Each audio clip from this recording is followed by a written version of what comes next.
Hi. This past summer, I was at a crossroads. I kept thinking that next year I'll be doing work on PTSD for 40 years. And I couldn't think of anything new to say. And I was getting kind of hopeless because all the reports, PTSD was getting worse all over. The suffering was increasing and the healing was decreasing.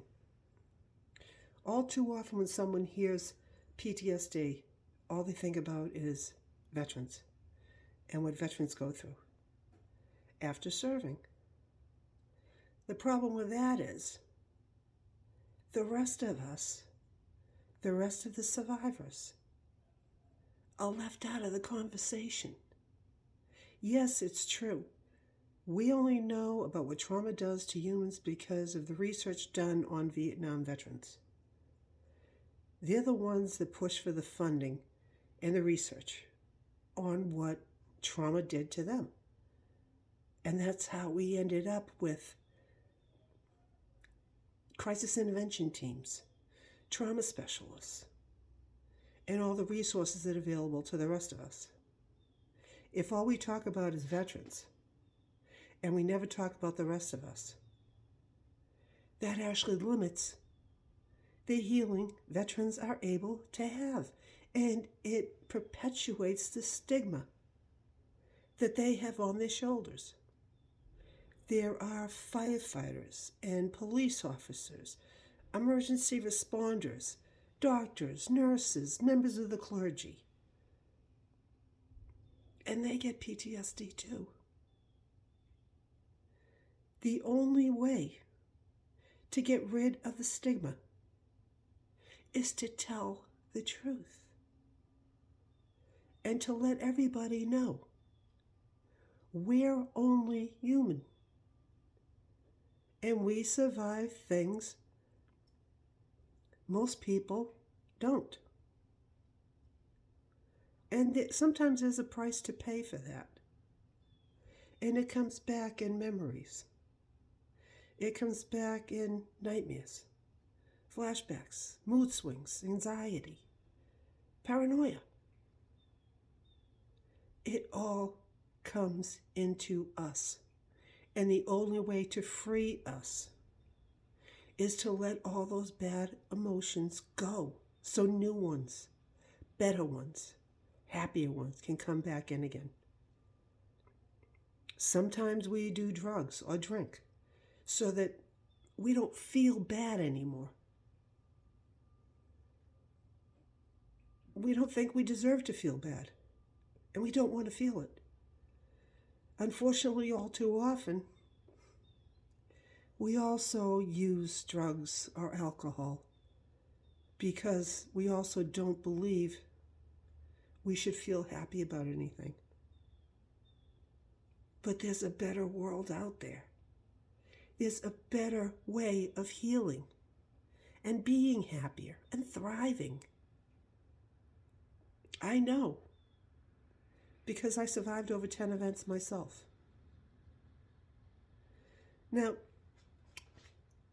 God has a strange way of delivering things because in the summer I was praying for a new way to say what I've been saying for almost 40 years. And I started writing a book, and it's called The Lost Son. If you think about the Bible and the parable of the lost son or prodigal son, you get the idea. Most of us, most of the people that I've worked with over all these years, believe in God, they believe in Jesus, but they don't go to church. The book is written for churchless children of God, just like me. I figure there's a place for people who go to church and feel that's where they need to be, but there's also a place for us too, where we remember Jesus didn't go to church. He prayed most of the time outside. The early Christians didn't go to church. They prayed in their own homes. They preached to their neighbors. And the message was so powerful. That message has never died. Now we have the continuation of Jesus' life story. And it's being written through all of us, through all of our lives, who continue to know miracles do still happen. And God answers prayers when He gets us to deliver them. That's the other part of the lost son. The second part is called alive again. Because back to the parable, my son was dead and is alive again. The second part deals with not just healing, but spreading healing. Because if all people see is evil and darkness, they start to believe that's all there is. This is to show what happens when goodness and light get the same attention the misery and heartache does. And miracles happen, and they keep happening. Now, as work that is written for Churchill's Children of God, it is written in the language we speak, and yes, there is foul language in it. It is suspense, it is a mystery, and it is filled with hope.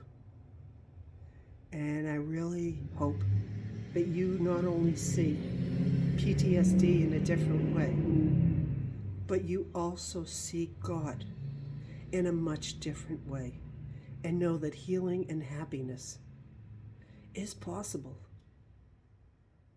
for even the churchless children of God, just like me. Remember, it's your life. Get in and drive it.